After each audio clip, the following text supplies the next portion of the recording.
Saludos desde el canal de Cristianos Evangélicos por el Mundo. A continuación os voy a presentar una entrevista que llevé a cabo hace unos días en casa del periodista y escritor Juan Antonio Monroy.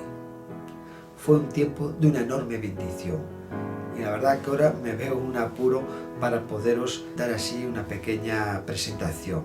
Lo que sí deseo destacar que a sus 92 años es un hombre de Dios activo, que está haciendo grandes cosas para Dios. Semanalmente escribe 2 artículos para Protestante Digital, de que es presidente y fundador con Pedro Tarquis y Pablo Martínez.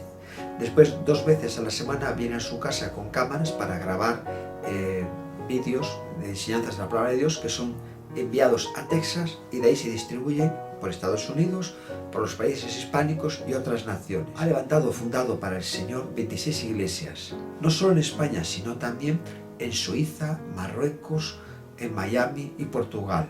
Y así podríamos estar hablando. Lleva escritos 56 libros. En el día de la entrevista me regaló este libro, que lo titula En la última farra de mi vida. Y la verdad, es pura autobiografía. Y aquí al final podemos ver unas fotos muy interesantes. Su preferida es esta. Aquí está en el Club Internacional de Prensa de Nueva York en 1964, dando una conferencia, y también le vemos otra foto a destacar con el rey Juan Carlos, es recibido en el Palacio de la Zarzuela en 1984. Aquí está esta foto que también es clave para los cristianos evangélicos de España, que fue en 1980, y está hablando con el ministro de Justicia de ese tiempo, en Mújica, que fue cuando se firmaron la ley que tenemos ahora de libertad religiosa del 5 de julio de 1980. Y así podríamos seguir. Hay 2 cosas que no quiero pasar por alto. Primero, que es muy importante en la vida de él, en el año 1961, estando en Inglaterra, conoce al abogado inglés Peter Menelson y juntamente con él y otra persona más en Francia, en el Hotel Lutetia, fundan Amnistía Internacional, que recibió el premio Nobel y de la que Monroy es socio fundador y tiene más de 10 millones de socios. Pero para mí lo más importante no es todas las grandes cosas que para el Señor hizo fuera de España, sino lo que hizo en España, que juntamente con José Cardona, que por aquel tiempo estaban dentro de la Comisión de Defensa Evangélica Española, presentaron batalla ahí ante el gobierno de Franco. Y todo a raíz de este libro que me regaló, que para mí ahora es la joya en mi librería, que escribió cuando tenía Monroy 29 años, en Tánger, y se titula Defensa de los protestantes españoles, que gira en torno a 3 cosas: las libertades que tenemos en ese tiempo, bajo la dictadura de Franco, las libertades que no tenemos y las libertades que queremos tener. Este libro fue un gran eco bajo el gobierno de Franco, hasta el punto que su ministro de Exteriores, Castilla, a través del consulado de Tánger, mandó al cónsul que se pusiera en contacto con Monroy y le pidieron 5 ejemplares. Después, el ministro mencionado se entrevistó con José Cardona y Monroy para lo que sería más tarde lo que daría a luz la Ley de Libertad Religiosa del 1 de julio de 1967. Entonces, que es impresionante en primera persona las cosas que nos va a contar Monroy. Vemos a Monroy peleando con otros hermanos la batalla en la ley que se aprobó el 5 de julio de 1980, que es la actual que tenemos. Después, en el año 1986, el 11 de noviembre, vemos ante el notario a Juan Antonio Monroy firmando los estatutos de la Federación de Entidades Religiosas de España, de la que fue presidente por 5 años. Y en 1992, en abril, firmando los acuerdos con el Estado, los que hoy gozamos de que tenemos un espacio en televisión española, se pueden publicar libros, revistas, etc. Entonces, es una vida en primera persona. Entonces vemos que estamos ante el último de su generación, de los que quedan. Aquí en este libro, de la última farra de su vida, menciona a aquellas personas que ya no están, que están con el Señor, porque al tener 92 años, pues ahora mismo es el último referente que nos queda, que en primera persona vivieron estos hechos que acabo de señalar y estuvieron ahí durante años y décadas peleando por la libertad religiosa de los cristianos evangélicos en España. Y aquí él menciona, dice, cito de memoria, Cabrera, Matamoros, los hermanos Araujo, los hermanos Flitner, José María Martínez, Juan Luis Rodrigo, Antonio Martínez, Bernardo Sánchez, Claudio Gutiérrez, Marín, José Flores, Ernesto Trenchard, José Grau, José Ruiz Poveda, José Cardona y otros que llenarían centenares de estos folios blancos en los que escribo con bolígrafo azul. Pues a continuación vais a poder ver la entrevista de este gran hombre de Dios, que va a ser de una enorme bendición y un legado que vamos a tener las generaciones de ahora y las nuevas, ¿no? Para que sepamos de dónde venimos, dónde estamos y lo que nos espera en un futuro en España, en Cristo Jesús. Que Dios os bendiga.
Bienvenidos al canal de Cristianos Evangélicos por el Mundo. Nos encontramos en San Fernando de Henares, en la casa de Juan Antonio Monroy, periodista y escritor. Buenas tardes. Correcto, buenas tardes, Marcos. ¿Cómo te encuentras? Bien, bien. Contento de esta entrevista.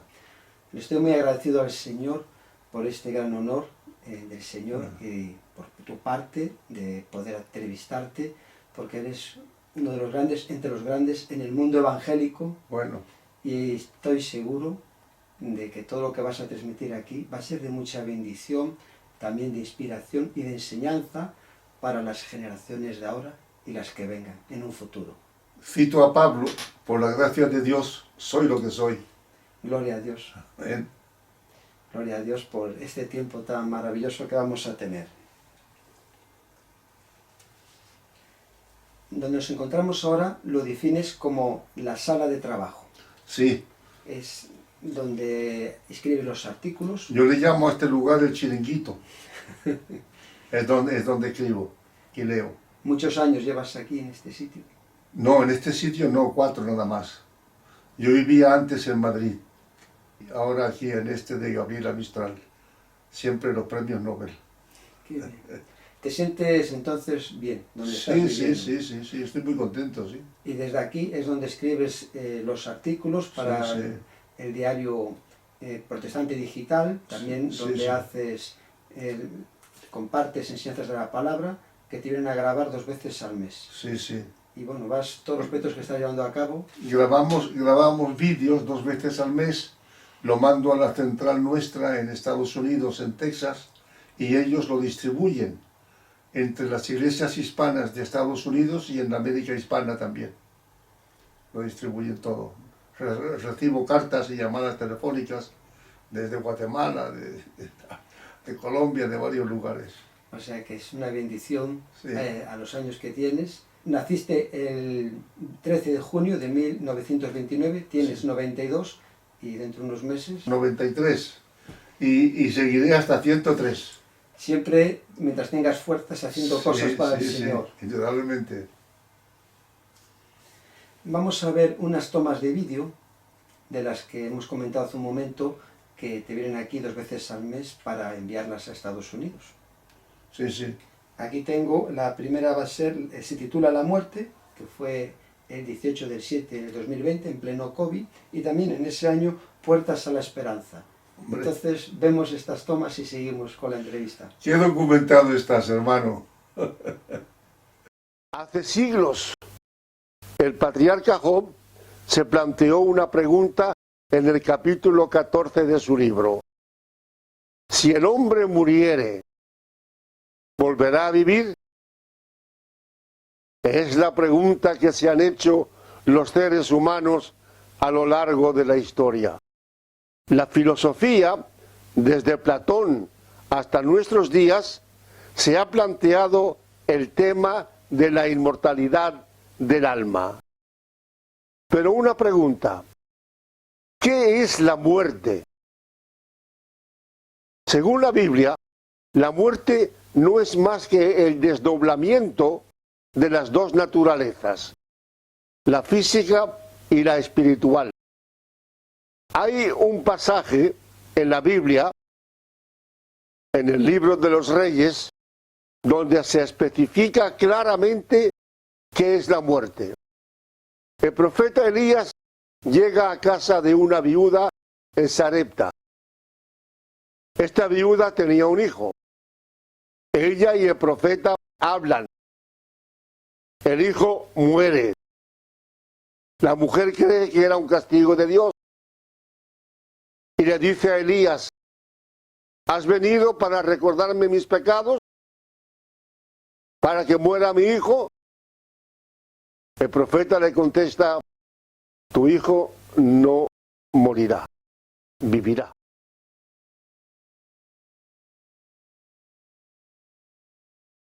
Saludos a los hermanos de Perú, Colombia, Ecuador, Nicaragua, Venezuela, República Dominicana, El Salvador, Costa Rica, Guatemala, Honduras. En todos estos países he llevado a cabo campañas de evangelización, edificación de iglesias y conversión de personas no creyentes. Algunos dicen que el Apocalipsis lo escribió San Juan. ¿No lo escribió San Juan? El Apocalipsis fue dictado desde el cielo por Jesucristo. San Juan lo transcribió. San Juan fue el instrumento que Cristo utilizó para dar al mundo este libro de tanta importancia. Y el apóstol Juan mismo lo reconoce cuando dice que él escribió todo lo que el Señor Jesús le dictaba. Pues bien, lo crea usted o no lo crea, En el Apocalipsis tenemos 7 mensajes de esperanza. Para hacerte la entrevista me he guiado por estos 2 libros que me regalaste. Hasta el fin del mundo, Sí. que se publicó en 2018, y este último que me diste el borrador hace un par de días, ¿no? Que salió a la luz. Ha salido, sí, hace 3 o 4 días que ha salido. El Es último. En la última farra de De mi mi vida. vida. ¿Por qué este título? Por un tango de Carlos Gardel, cuando él canta, eche amigo más champán y que esta es la última farra de mi vida que se fue. Claro, luego sigue, se fue con aquella, pero bueno, aquella no existe ya. Farra en argentino es fiesta. Fiesta, la última farra de mi vida, la última fiesta, por eso dice, echa mozo más champán. Está en una taberna, se supone, y pide champán para recordar los últimos años de su vida, que luego vivió muchos más, pero bueno, después de esta canción.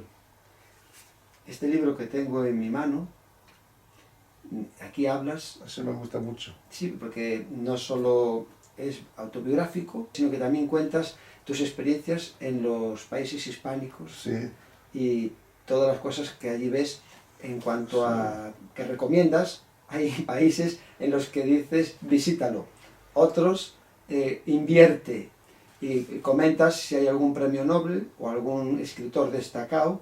O sea que lo que comentas es un libro que se hace muy interesante la lectura. le doy una nota cultural, intelectual, pero en realidad es un libro autobiográfico, porque ahí hablo únicamente de los países donde yo he estado y donde yo he sido utilizado por el Señor para conferencias, solamente en esos lugares. Y en este libro dices que es pura autografía. Total, total. Pura. Aquí hay biografía y cultura en el fin del mundo. Aquí es pura biografía, En la medida que vas cumpliendo años, todo. vas centrándote más en, Sí, sí. en las cosas que has caminado desde tu juventud hasta Sí, ahora. sí. Ahí desde mi conversión hasta luego las experiencias en el servicio militar, que yo fui al servicio militar voluntario, porque habiendo nacido en el extranjero y siendo hijo de francés, yo no tenía que haber ido al servicio militar. Recuerdo, si el dato te interesa, en Tánger, voy al consulado español en Tánger, cuando llegó la edad en que yo creía que tenía que ir al servicio. Y hablé con el encargado y me dice, hombre, ¿tú quieres ir voluntario? Si aquí todo el que puede se queda aquí, no va. Digo, yo quiero ir voluntario. Y fui voluntario porque yo estaba recién convertido, prácticamente 4 o 5 meses de convertido, y entendí que en el ejército podía influir en vidas jóvenes, podía dar testimonio. Luego tuve en el ejército muchas experiencias, algunas desagradables. Las vamos a ver Ahí están. un poco más adelante. Y lo que dices es muy interesante, porque es llamativo que en este libro de 13 capítulos, del 2 al 6, te centras en tu etapa en el servicio militar, Sí, sí, en Santa Cruz de Tenerife. sí, sí. Bueno, eso está en los primeros capítulos, Sí, nada del más. 2 al 6. Del 2 al 6, sí. Naciste en Rabat, Marruecos, Rabat, como sí. he comentado al principio, el 13 de junio de 1929. Sí, correcto. Además del español, hablas árabe, inglés y Y francés. francés, sí. Claro, francés, mi padre era francés. Llevas más de 70 años sirviendo al Señor. Sí, sí. Y todavía sigues, por lo Y que seguiré. estamos hablando. Mientras tengas fuerzas y la cabeza vaya bien. Una vez escribiste, creo que Dios me tenía destinado a ser algo que fui desde el vientre de mi madre. Un poco como en Jeremías Sí, sí, 1.5, ¿no? sí. Antes de que te formase te conocí. Lo he creído después de mi conversión. Pensé en mi niñez. Porque igual que García Lorca, en Rabat, donde vivía, yo tenía casa con terraza y yo subía a la terraza y hacía pequeños altares. Allí me ponía a dar sermones yo solo. Luego todo aquello se me pasó porque mi padre era marxista-leninista, ferviente. ferviente. Además era activo, trataba de... Y en realidad yo crecí en la misma cultura política hasta mi conversión. Tu madre era católica nominal. Ella sí, te bautizó, pero no practicaba el catolicismo. pero te bautizó. Me bautizó en la iglesia católica. Tu padre ahí no se opuso. No. Sí, porque estabas en un hogar donde pues era así, el pensamiento ideológico, ¿no? Claro. Chocaba, ¿no? Entre tu padre y tu madre. Sí. Pero no discutían sobre No, sí. eso, ni siquiera hablaban. Sí, Él tenía sus convicciones políticas y mi madre nominalmente nada más era católica, pero no asistía a misa, no iba, no practicaba el catolicismo. Mi madre. De joven, siendo niño, tus padres deciden ir a Tánger. Sí. Y allí es, con el tiempo, cuando tienes 21 años, conoces a un compañero Pepe que va a una iglesia de un hermano cubano que se llama Rubén Lores, y te está insistiendo y hasta que vas. Esto fue un viernes, el 27 viernes de 1950. Hombre, lo recuerda mejor que yo. ¿Cómo fue tu conversión? Fue milagrosa, porque yo entré un viernes a una iglesia evangélica ateo, completamente ateo, y salí el domingo convertido al cristianismo. Cuando llego a mi casa, le digo a mi padre: papá, yo soy cristiano. ¿De qué cristiano? Tú eres ateo. Digo, soy cristiano. Me he convertido y he sido bautizado. Le dije a mi madre lo mismo. Acabo de regresar de un lugar donde me he bautizado, allí en Tánger, en una piscina en el Parque Brooks, y ahora soy cristiano. Y me dice mi madre: ¿tú estás bautizado desde niño? Digo, no, ese bautismo no valía. Luego yo escribí algunos artículos en francés en la Dépêche Marocaine, un periódico francés de allí de Tánger, y casi siempre escribía en contra de religiones. Y cuando me convertí fui al director. Le digo: ya no voy a escribir más de religiones. ¿Pourquoi, monsieur? Porque soy cristiano. ¿Qué cristiano? Tómate unos días de vacaciones. Digo, no necesito vacaciones. Soy cristiano, soy convertido. Hasta el día de hoy que tú me haces esta entrevista y me lo recuerdas todo. Vemos una foto del día de tu bautismo. Sí.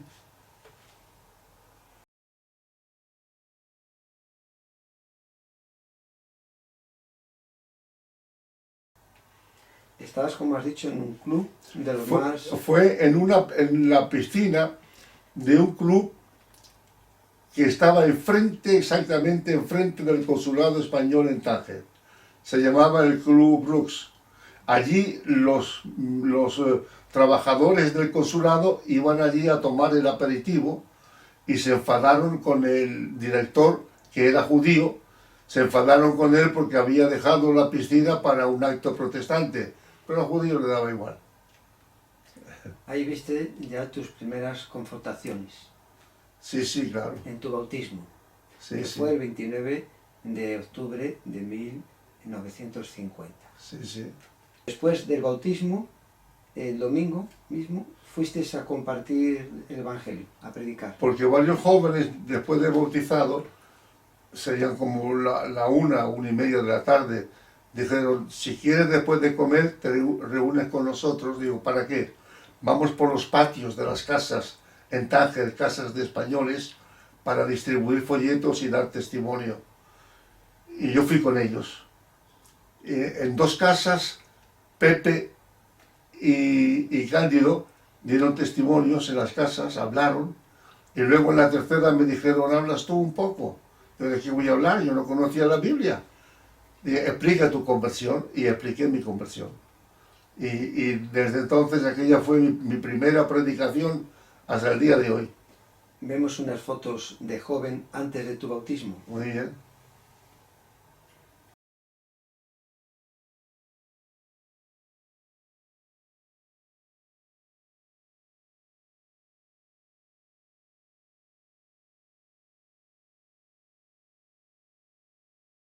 Ahí estás en Larache. Sí.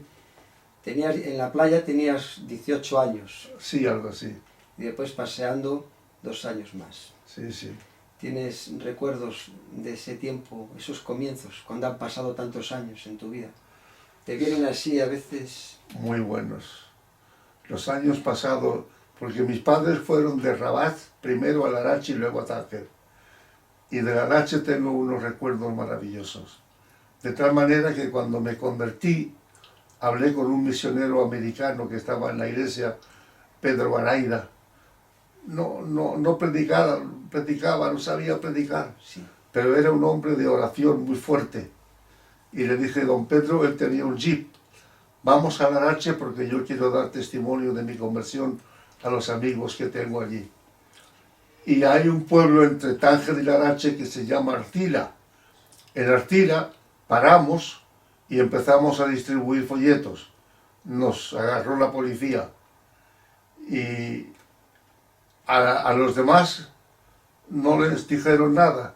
A mí, yo no sé por qué, desde aquella fecha me prohibieron tajantemente volver al Marruecos español que era entonces. Y no pude ir hasta que Marruecos fue independiente el año 56. Y volví a Larache y fundé una iglesia allí. Y en una foto de ahí están los primeros convertidos en Larache. ¿Lo vemos? ¿Sí?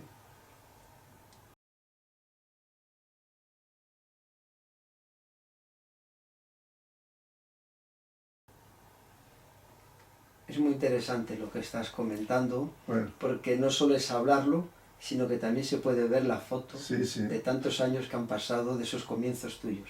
sí, sí.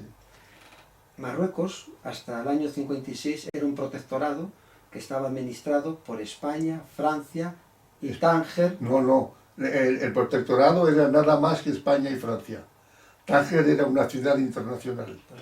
Que ahí, ¿quién tenía la custodia? Cinco países se iban turnando. Y cuando la guerra mundial le pidieron a España que se hiciera cargo de Tánger.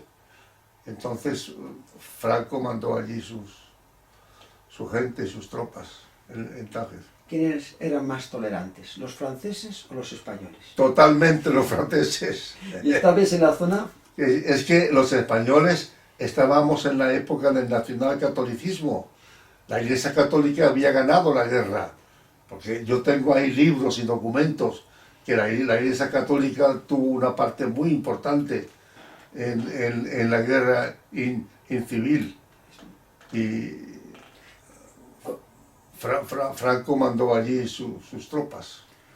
Hasta cuando terminó la guerra mundial, entonces Tánger volvió otra vez a la administración internacional. pero siempre estabais en la zona española o francesa vosotros. ¿Dónde? Viviendo en Marruecos. No, yo nací en la zona francesa. Viví unos años en la zona española, en Larache. Luego Tánger era internacional. Sí. No pertenecía ni a la zona francesa ni a la española. Cuando comenzó la guerra civil, Sí. el 17 de julio del 36, Sí. tenías 7 años. Sí. Y cuando terminó, 10. Sí. Por estar en esa zona de Marruecos, ¿cómo os afectó? No nos el enterábamos, transcurso? allí no nos enterábamos de nada. En Marruecos, en Larache sobre todo, pues no, gobernaba España, pero allí no había conflictos. Los conflictos estaban aquí en la península. Volviendo a lo que me comentabas antes de cuando fuiste a cumplir servicio militar, fuiste voluntario, extrañaba mucho por lo que decías, que podías estar exento por haber nacido en otro país, Claro. la doble nacionalidad. Claro. ¿Te pasó así un poco como el apóstol Pablo, que le decían que no fuera a Jerusalén y tú que querías ir para dar testimonio a otras personas? Porque ahí fue, lo escribes en este libro, una prueba de fuego muy grande. Lo que pasaste en el ejército. Marcos, todos me decían, empezando por el mismo funcionario del consulado español en Tánger, que me insistía para que no fuera, y naturalmente mis padres que no fueran, el pastor de la iglesia, que yo estaba loco, pero yo estaba decidido a ir, porque yo pensaba que en el ejército tendría oportunidad de hablar a los soldados. Y desde luego, Marcos, nunca me arrepentí. Lo pasé muy mal en el ejército, hasta el punto de tener un capitán con una pistola aquí, puesta, en un culto al aire libre de la patrona de Tenerife. Me dijo que me pusiera de rodillas cuando tocaran la corneta, todos tenían que poner de rodillas, yo me quedé de pie. Yo no podía inclinarme ante una imagen. Y vino el capitán. ¿Por qué no te inclinas? Digo, mi capitán, yo no puedo inclinarme a una imagen. Pero la imagen está allí lejos, en el centro de la plaza. Nosotros estamos aquí rodeando. Digo, para mí es igual. Y saca la pistola y dice, si no te rodillas te pego un tiro. No, péguemelo. Y como estás viendo, pues no me pegó el tiro. Sí. Ni me rodillé. En este libro, cuando relatas esto del capítulo 2 al 6, se puede hacer una película, porque entre el sargento, el teniente, el capitán, el capellán, el segundo capellán, la monja, cuando estás en el hospital, parece que nunca se acaba, que ni vas a salir vivo de ahí. Y yo me exponía continuamente, y claro, no era más valiente que mis compañeros, era la diferencia que había. Ellos venían de una guerra incivil, y yo no había vivido eso en Marruecos. Ellos estaban condicionados y se callaban y hacían todo lo que decían, desde el cabo Furriel hasta el comandante o el coronel, lo hacían todo. Pero como yo no había vivido aquella experiencia, pues yo me arriesgaba, continuamente estaba arriesgándome. No solamente el capitán con una pistola, el teniente coronel, capellán del hospital, me mandó 6 meses al calabozo, a la cárcel. Me mandó.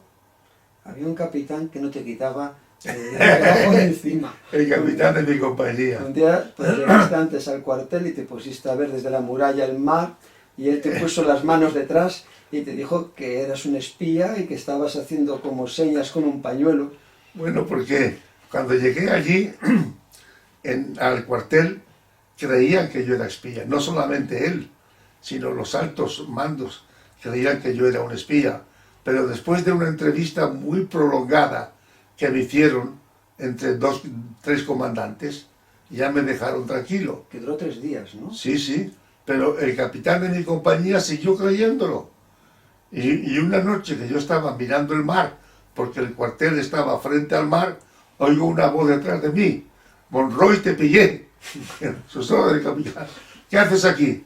Digo, tengo permiso, y como todavía me dura el permiso, es temprano, estoy mirando el mar. No, tú estás haciendo señas a aquellos barcos que van por allí. Mañana preséntate. Al día siguiente me presenté y me dice, medio borracho, Monroy, ¿quién era Lutero? Y empecé a explicarle. Pero yo me licencié y él seguía creyendo que yo había sido un espía de Tánger en el cuartel.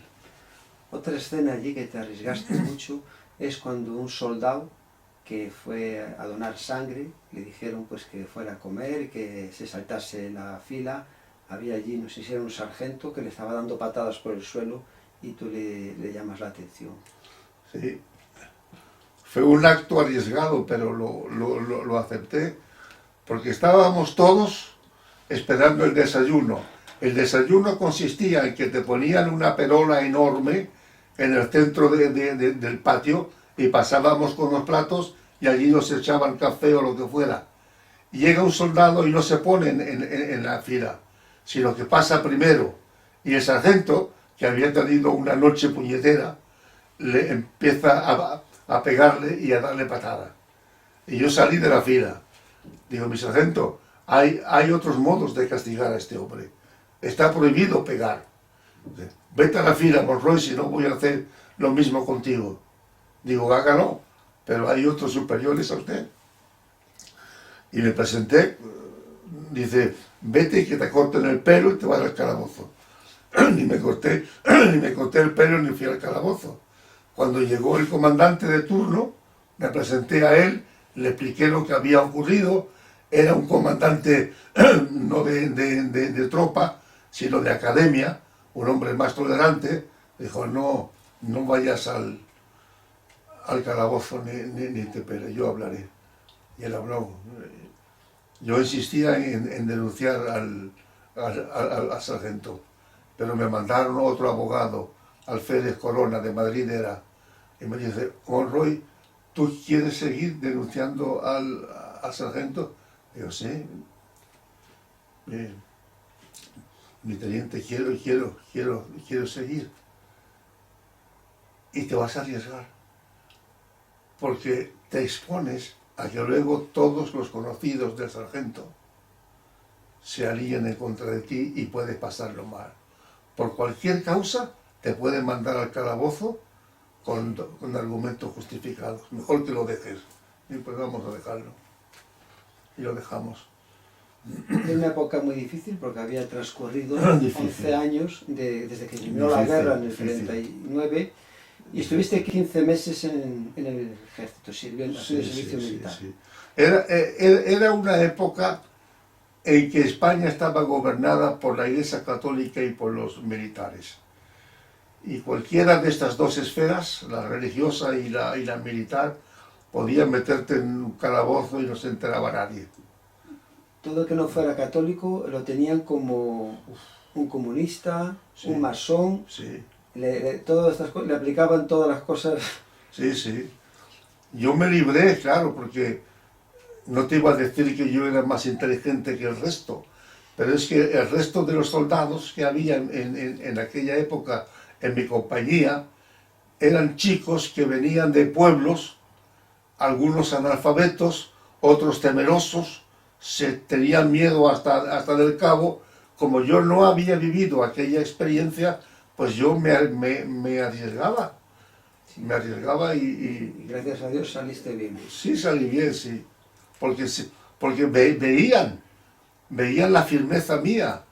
Cuando yo ingresé en el ejército, la primera semana lo que hice fue decirle al capitán de mi compañía que yo era protestante. Protestante, sí, mi capitán. Pues tranquilado, no lo diga por aquí. Y yo había ido a decirlo. Claro, que era protestante. En Santa Cruz de Tenerife te reunías en una iglesia que estaba por casas. Sus casas, Y allí escribiste tu primer libro. sí. El poder del Evangelio. Es el primero de los 55 que he escrito.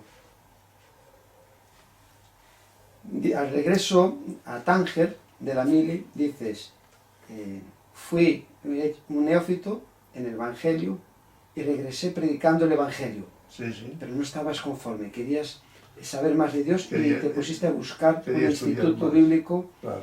y fuiste a uno que estaba en En la parte francesa de Marruecos, en Quemisset.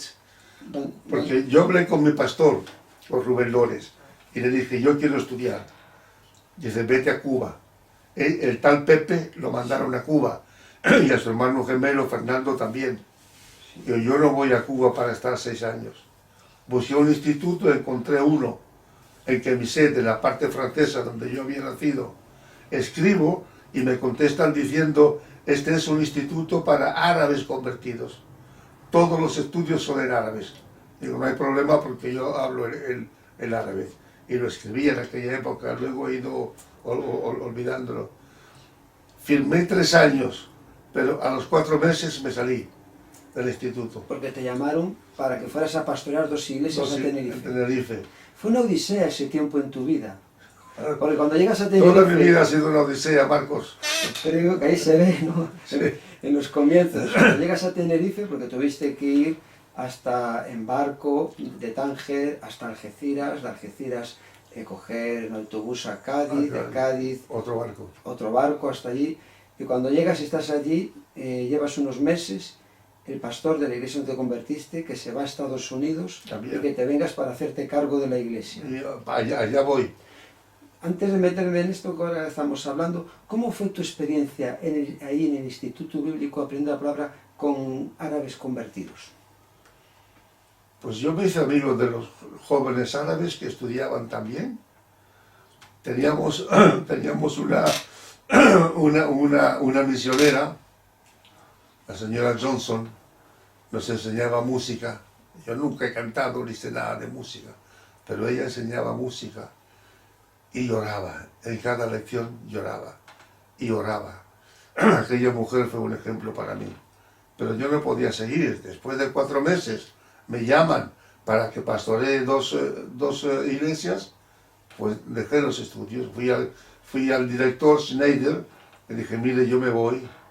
¿Y por qué? Porque me han llamado para pastorear 2 iglesias. Dice, ¿tú no estás preparado? Digo, no, ni ustedes me preparan bien. Porque yo estaba estudiando y de acuerdo a las ideas que yo tenía, pues no cuajaban con las que me estaban enseñando. Y me fui a Tenerife y estuve de pastor en Santa Cruz y en Lorotava. Estuve.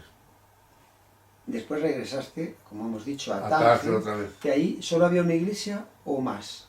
No, una. Pero el tiempo que estuviste ahí... Bueno, en Tánger teníamos al principio la iglesia bíblica. Luego había otra iglesia pentecostal y otra de los hermanos. Y yo fui a la iglesia bíblica, que era la más numerosa. El pastor que salió, Rubén Lore, la dejó hecha un desastre. Yo tuve que trabajar mucho. Y ahí empezamos a crecer. Hicimos una iglesia de 150 miembros. Esto fue en torno al año 1955. Porque en el 61 yo me fui a Londres. Y allí estuviste... Dejé la iglesia y me fui a Londres. Ahí estuviste perfeccionándote en el inglés y haciendo periodismo. Sí, además el libro que yo había escrito, Defensa de los protestantes españoles, que fue si quieres que te lo explique, era un libro escrito con documentación que me mandaba Cardona, desde aquí, la situación de los protestantes en España. Cuando aparece el libro, el cónsul español en Tánger me manda a llamar y me dice, Monroy, me piden de Madrid 5 libros. El señor Castilla, ministro de Asuntos Exteriores, 5 ejemplares. Yo, ¿cómo saben que yo lo he escrito? Y dice, bueno, no digo nada, pero él se lo había mandado. Le mando el libro, Castilla lo lee y nos llama a Cardona y a mí. Cardona me dice, Monroy, vente a Madrid, que Castilla los ha llamado a los 2.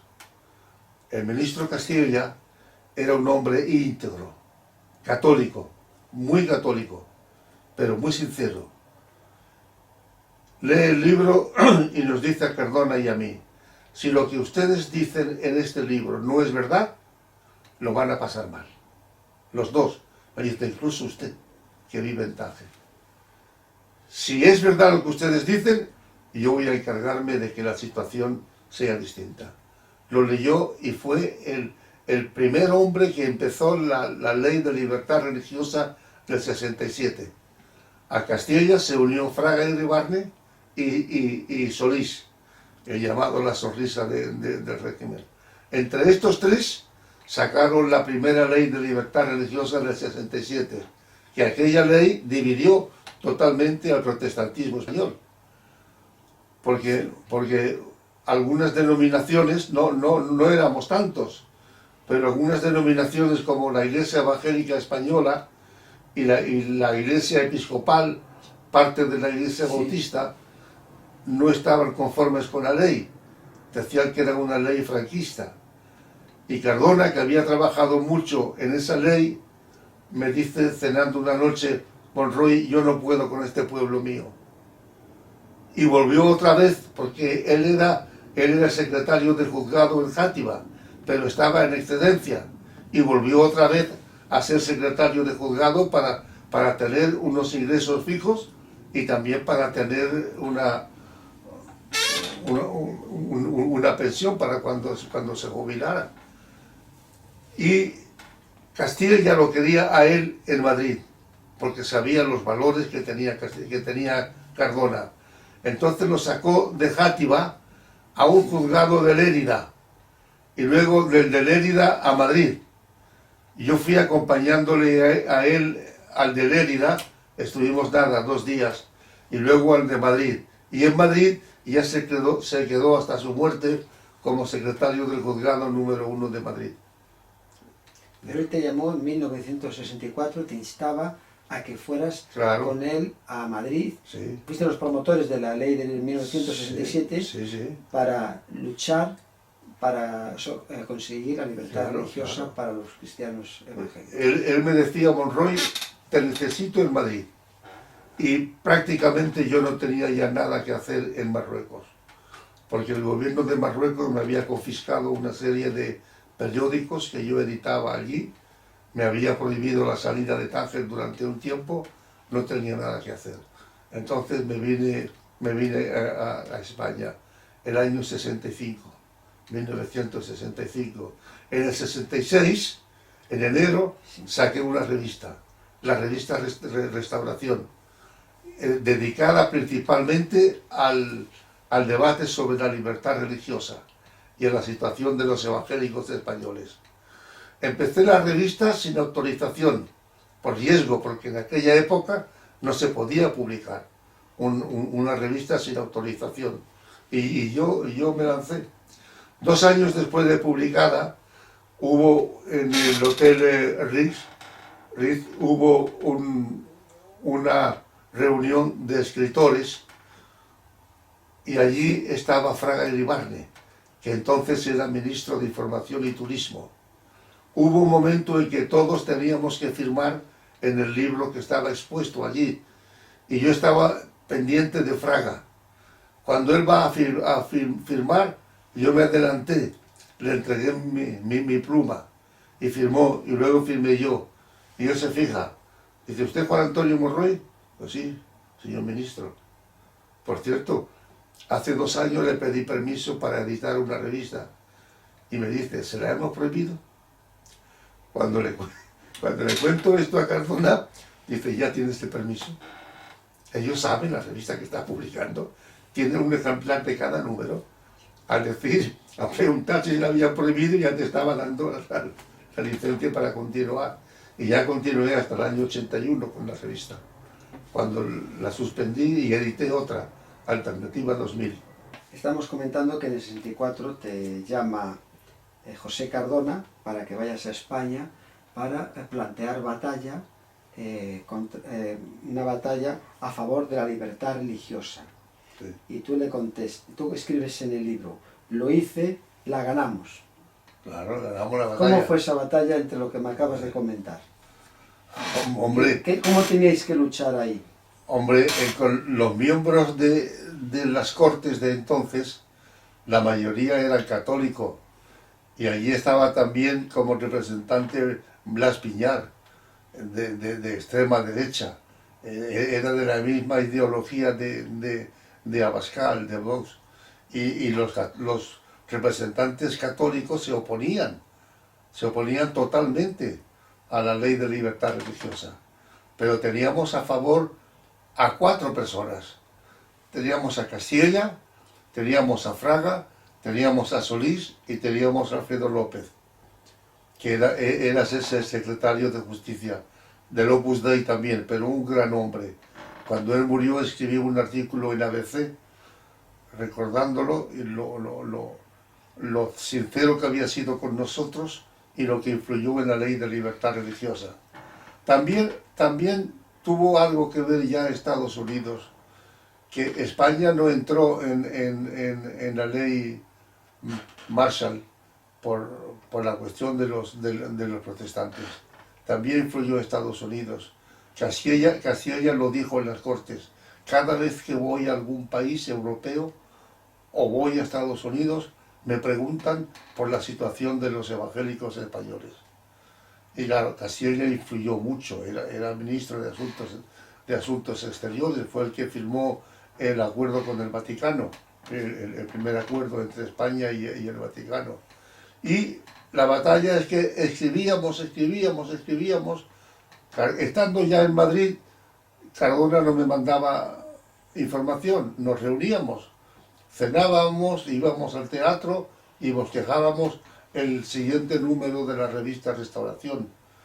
Él influía mucho porque él estaba en una situación en la que estaba en el juzgado, conocía un poco mejor que yo la situación política en España.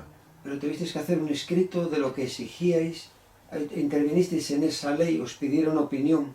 Hicimos un escrito cuando se fundó la Comisión de Defensa Evangélica Española.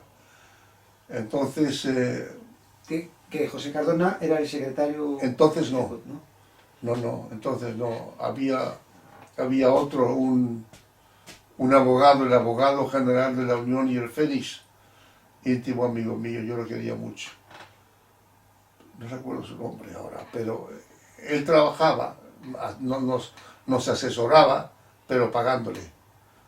Él envió un escrito, más o menos, siguiendo el índice de mi libro. La libertad que tenemos, la libertad que no tenemos, la libertad que queremos tener. Son los 3 capítulos. ¿Tú tienes el libro ese mío? No. No, te lo voy a dar. Son los 3 capítulos del libro de aquella época. Y aquello influyó mucho. Empezamos a distribuir. Hicimos del libro una primera edición en Tánger. Luego una segunda edición clandestina en Barcelona. Me la hizo Rafael Serrano, que tenía una imprenta. Se arriesgó y lo distribuíamos. Luego se tradujo al inglés en Londres, en la Fleet Street. Y el libro ese le valió al abogado para presentar lo que quería decir sobre la libertad religiosa. Luego, como él no nos costaba mucho dinero, y además no era evangélico, pertenecía a la Iglesia Reformada Episcopal, no tenía una situación evangélica de fondo, surgió Cardona, lo llamamos, estuvo unos meses a pruebas y ya se quedó él y ya él siguió. Primero fundamos una comisión de defensa antes que la Federación de Iglesias Evangélicas de España. Eso fue en 1986. La FERED, sí. Después de que se aprobó la ley de 1967, porque ahora mismo en mi generación, que tengo 56, y bueno, yo no te digo en mis hijos, lo que estamos ahora hablando, lo que estás transmitiendo, nadie sabe prácticamente quién estaba detrás, cómo se hizo todo eso. Después la ley de 1980 con la democracia, o sea, no eres como ahora mismo un referente vivo y de primera línea que estuviste ahí, que nos estás transmitiendo cómo fueron esos momentos para que tengamos, además de los libros, con esta entrevista y otras más, sí, ese relato verdadero de la historia. Es que no hay nada escrito sobre eso. Lo que influyó, aquellos hombres que estimaron que la ley de libertad religiosa era un principio necesario en España. Sobre todo, como te he dicho, Castilla y Fraga también. Yo lamenté siempre en la FEREDE que no le hiciéramos un homenaje a Fraga. Yo lo propuse, pero decía que Fraga había sido franquista, derechista, pero ¿qué importaba? El hombre se arriesgó también en promover en las Cortes españolas la idea de libertad religiosa. Sus discursos influyeron mucho, el de Solís también, y sobre todo el de Castilla. Castilla se entrevistaba con Franco y se lo decía. Es que yo cuando voy a esos países, fuera de España, me preguntan cómo está la situación de los evangélicos españoles y no sé qué decir. Y ahí apareció la primera ley de libertad religiosa, que los evangélicos, parte de los evangélicos, la rechazaron, diciendo que era una ley franquista. Naturalmente fue en época de Franco, pero en aquella ley, Marcos, el gobierno nos daba más de lo que nosotros podíamos utilizar. La rechazaron 3 denominaciones principalmente, la Iglesia Episcopal, la Iglesia Evangélica Española y parte de los bautistas, diciendo que era una ley franquista. Pues si Franco estaba en el poder, pero Franco no hizo la ley, la hicieron aquellos hombres que eran partidarios de la ley, y aquello fue lo que dividió por un tiempo, hasta tal punto que el pastor bautista de Sabadell en aquella época escribió en el Eco de la Verdad que Cardona y yo nos habíamos vendido por un plato de lentejas. Bueno, pues el mismo que dijo eso, luego volvió otra vez, volvió a la FEREDE. Todos volvieron, todos. No nos vendimos por un plato de lenteja, nos queríamos lo mejor para los evangélicos españoles y aquella ley era muy buena. En este libro, Hasta el fin del mundo, hablas de la Iglesia, que estamos mencionando, la Iglesia de Cristo en la calle Teruel, y explicas un poco que en 1970 la Iglesia de Madrid entró a formar parte de la Comisión de Defensa Evangélica, contribuyendo con tiempo y dinero a sus gestiones con la intolerancia y la discriminación. Después dices aquí también, hablas que en la lucha sostenida a favor de la libertad religiosa fue clave, con artículos de prensa, involucración personal en la promulgación de las leyes 1967 y 1980, que establecían a nivel gubernamental el derecho al ejercicio de libre libertad religiosa. ¿Qué diferencia hubo después en la democracia, que ya firmaba el rey Juan Carlos, con la libertad religiosa de 1980? Hombre, porque la primera ley de junio de 1967 la hizo el gobierno. De Franco. De Franco, la hizo. La aprobaron en Cortes, pero el texto lo hizo el gobierno de Franco. La de 1980 no. La de 1980, el que era director general entonces, convocó a todos los representantes religiosos. Recuerdo una primera reunión, la primera que él convocó, muy amplia. Teníamos allí, acudieron musulmanes con la chilaba, acudieron budistas con la túnica naranja, porque él quería una representación de todo el cuerpo religioso que había en Madrid entonces. Y todos expresamos nuestras opiniones. Luego él fue arreglando los discursos y las cosas y salió la segunda ley de libertad religiosa con él. Pero no era mucho más amplia que la primera. Daba quizás algunas prioridades al tema de evangelización, de la apertura de locales, pero no teníamos entonces presencia en televisión, no la teníamos. La historia de nuestra presencia en televisión está escrita ahí en la revista Restauración. Yo escribí artículos mes tras mes, dirigido al director de televisión española, que cuándo nos iban a dar un tiempo, hasta que nos lo dieron. Y el primer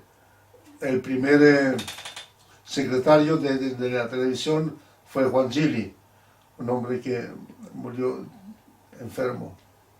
Ahora está José Pablo Sánchez, el sobrino de Narciso Núñez, que lleva ya muchos años. Lleva años, sí. Después sigues aquí comentando en el libro que hablas que la Iglesia en Madrid presidió la comisión que el 11 de noviembre de 1986 firmó ante el notario José Antonio Torrente la constitución de la Federación de Entidades Religiosas Evangélicas de España, la FEREDE. Yo presidí aquella reunión ante el notario y allí firmamos la constitución de la FEREDE. ¿Y el primer presidente quién fue de la FEREDE? El primer presidente fui yo. ¿Cuántos años estuviste? Yo estuve 5 años de presidente. ¿Y cómo fue esa experiencia? Muy buena, fui conociendo el protestantismo español desde dentro. ¿Ya lo conocías bien? No lo conocía bien, no. Lo conocía desde otro ángulo, desde el ángulo de la intolerancia religiosa, pero no desde la vida espiritual y la vida de iglesia, la vida eclesiástica. Y dejé de ser presidente. Vemos una foto firmando con el notario. Sí.